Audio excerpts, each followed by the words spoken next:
LeBron is dominating athletes now. So he's a mutant amongst freaks.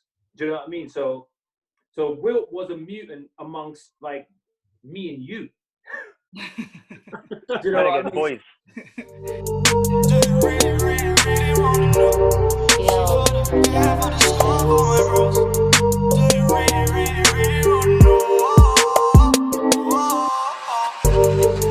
Do you really want? Welcome to the MVP podcast. My name is B-Man, and today I am here with Sosa with the sauce, Naeem the Dream, and our very, very, very special guest, Gaz Choudhry, basketball player. How you doing, man?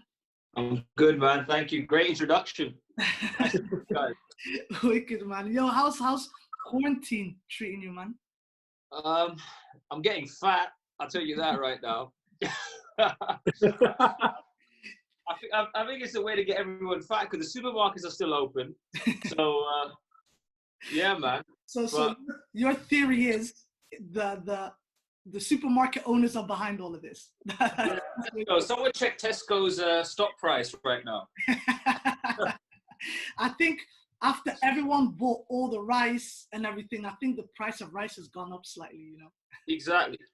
My mom was actually calling me saying like, oh, the basmati rice that she got was rubbish and she can't make a good biryani or nothing.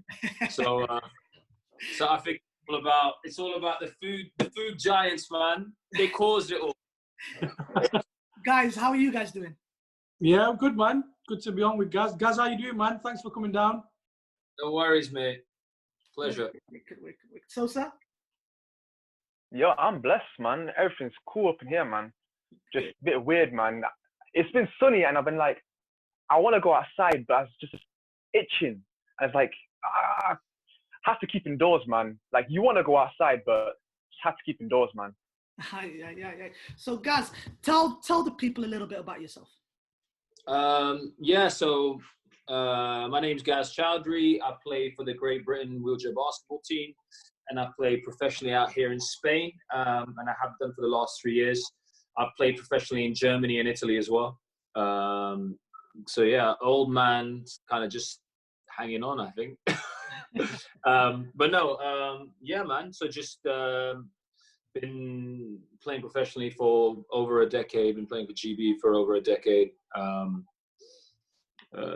Yeah, and a big sport fan in general. So yeah, I'm really happy to be on. How did you even get involved with Great Britain?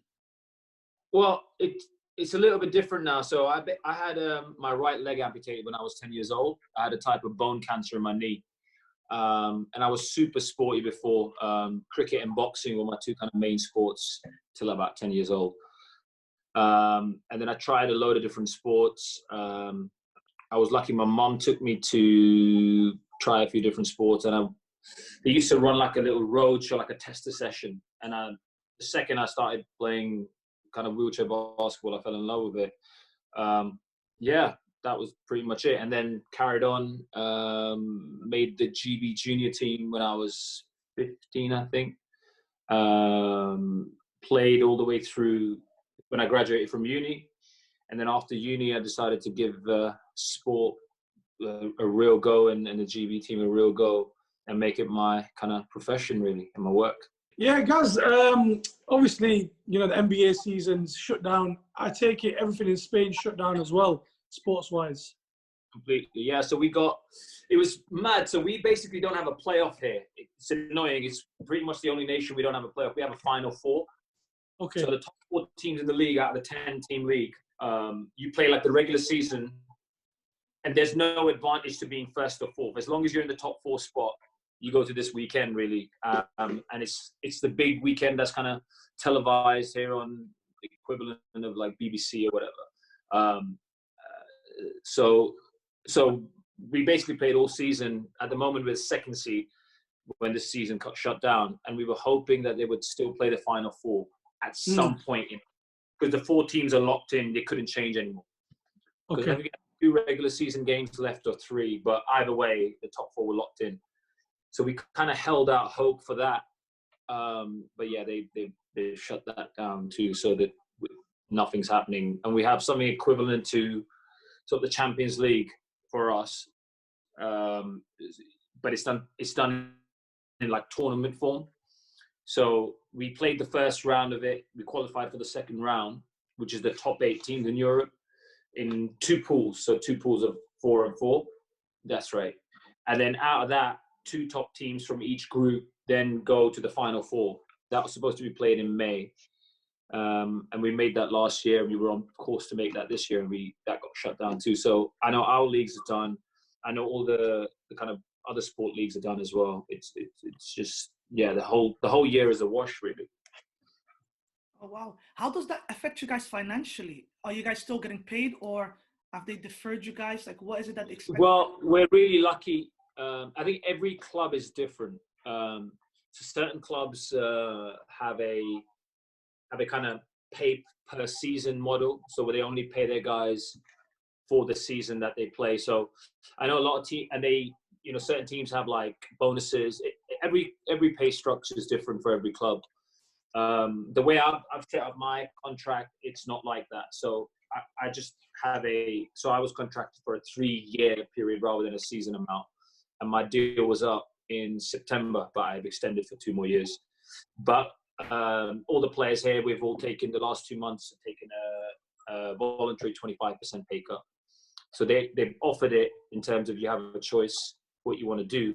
And we all offered the 25% pay cut. And really at this time, anything we can do, because, you see nurses being let off. In Spain, the second day this happened, 14,000 Burger King employees got let go.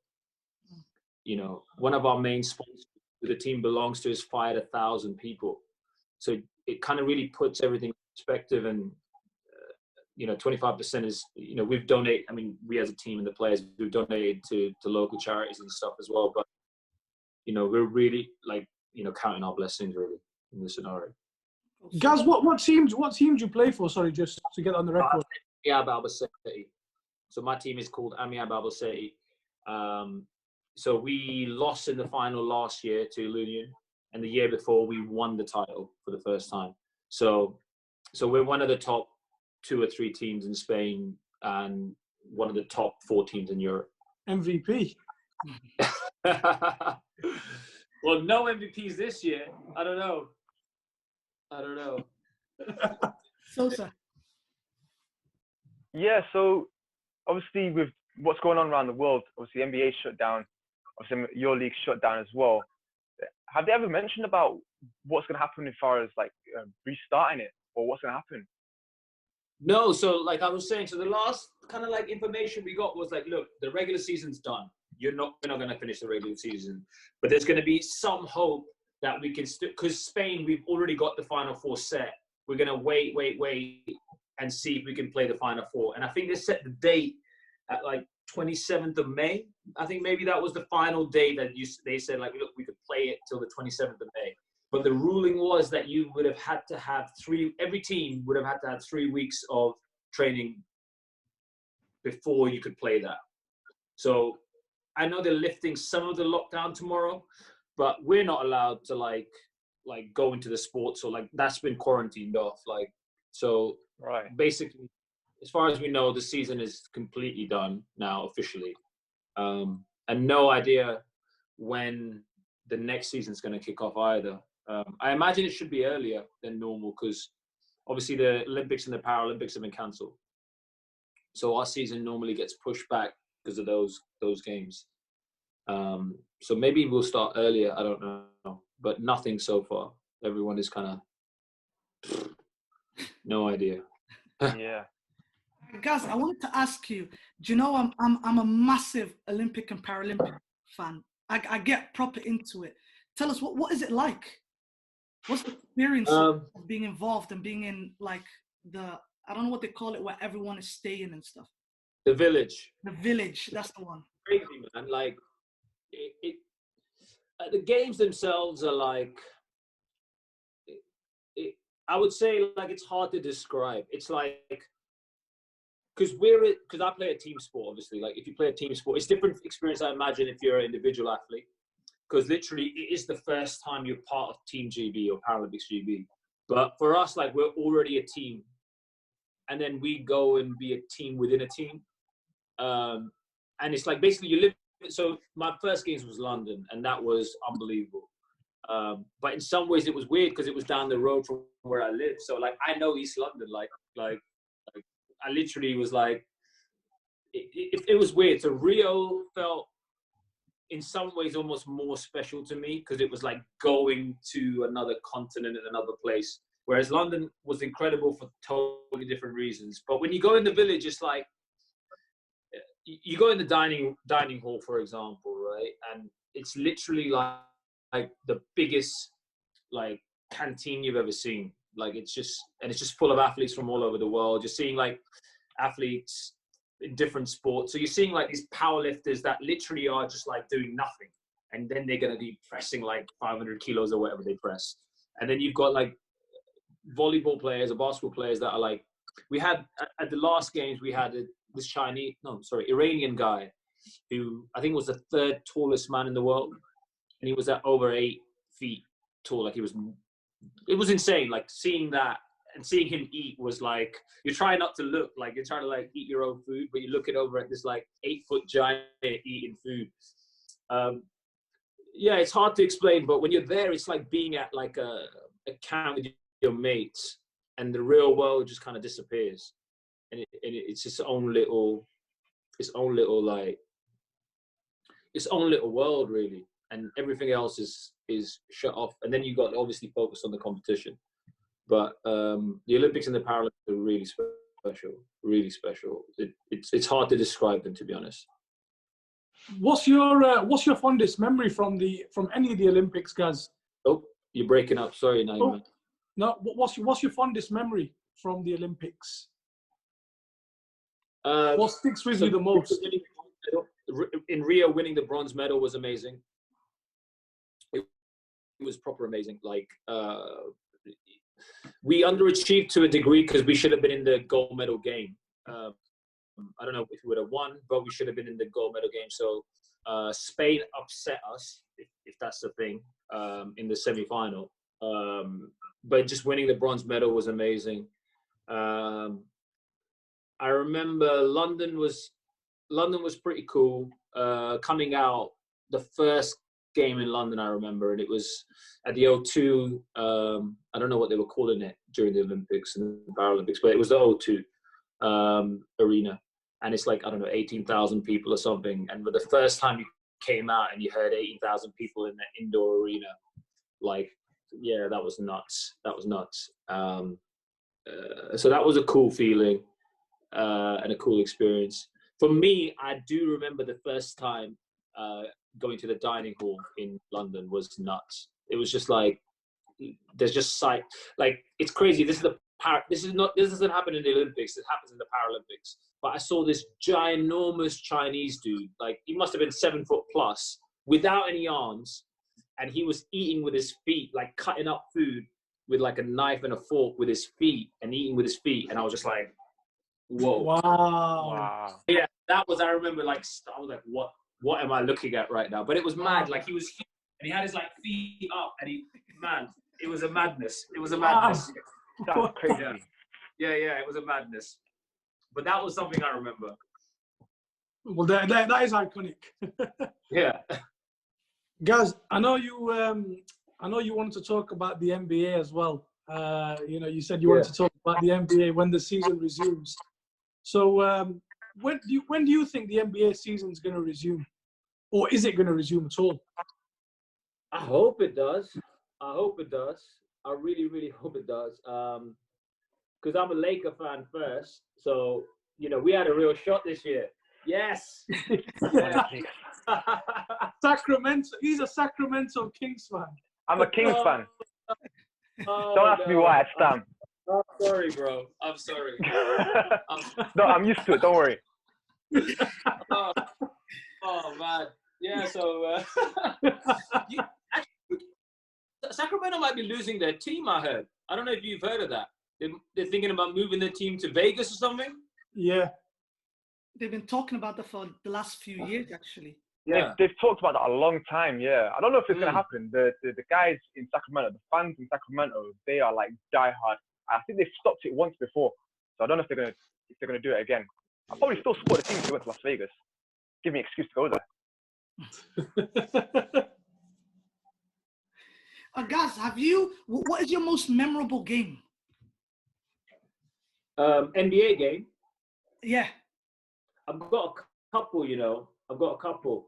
Because it's going to sound mad, my first memory of NBA is actually the All-Star game that Magic Johnson came back once he had HIV. Wow. And I don't know, I must have been 7 years old-ish. 7, maybe, yeah. And I remember watching, that was the first game I saw, or I have any memory of. And then I wasn't really into basketball that much, apart from what any 7 or 8 year old in England is after that. But my next memory is Orlando versus the Bulls when Orlando beat, when NJ came to 45. And I think the NBA used to be on Channel 4 then. I think it used to be on Channel 4. It used to have a Saturday morning show. And I remember seeing the highlights of Jordan wearing 4-5 playing against Orlando. And I remember then I went out and got NBA Live after watching that, the computer game. And that Orlando team was stacked. They had Horace Grant, Shaq, Penny. It was a sick team. So I remember that. And then my kind of like watching it live and was the Shaq Kobe Lakers, the 2000. That was my year. And I think it was on ITV2, used to show 2 games late at night that I used to record on a cassette, VHS. And then they would have a show, like a magazine show. And I can't remember the female presenter's name, every Saturday. And I used to watch that. So I remember the whole Laker run was like memorable for me, 2000 onwards. I watched some of the Jordan games aren't really that memorable. I mean, I remember them. I watched them in 98 when they beat Utah. That was on Channel 4 as well. That was pretty memorable. But my run, like when I was religiously into the NBA, watching every single game I could, was 2000 onwards. And I remember the game. Sorry, Sosa, man, this is the Sacramento game, but I remember the game when Ori hit the 3, when Bloody slapped it out. And the madness of that was, I was doing my A-levels, right? And I had an exam. I had a history exam in the morning. And my mom was like, look, you could take the game, but you can't watch it. And we only had one TV in the living room. We had cable. We didn't even have Sky. It was cable. That's how far back this is. And I remember so I'm watching that game live, like snuck into the living room, like closed all the doors so my mom wouldn't hear. And then like when Horry hit that 3, I was like, yes! And everyone in the house woke up. And it was a madness. But I remember that, man. Because if that shot doesn't go in, Sacramento are the champions that year. No doubt. Did you win? No doubt. Yeah, 100%. Did you pass the exam? Did you pass the exam? I smacked it. I was on a high, man. I was in there writing answers, just imagining already hitting that. You know what? I've got something for you guys. Yeah, we were talking about it just before you came on. Yeah. Yeah. We're talking about top 20s of all times. Mm-hmm. Yeah. What do you make of Bill Russell and Wilt Chamberlain being in a top 10, top 20 list? Do you agree with that, or?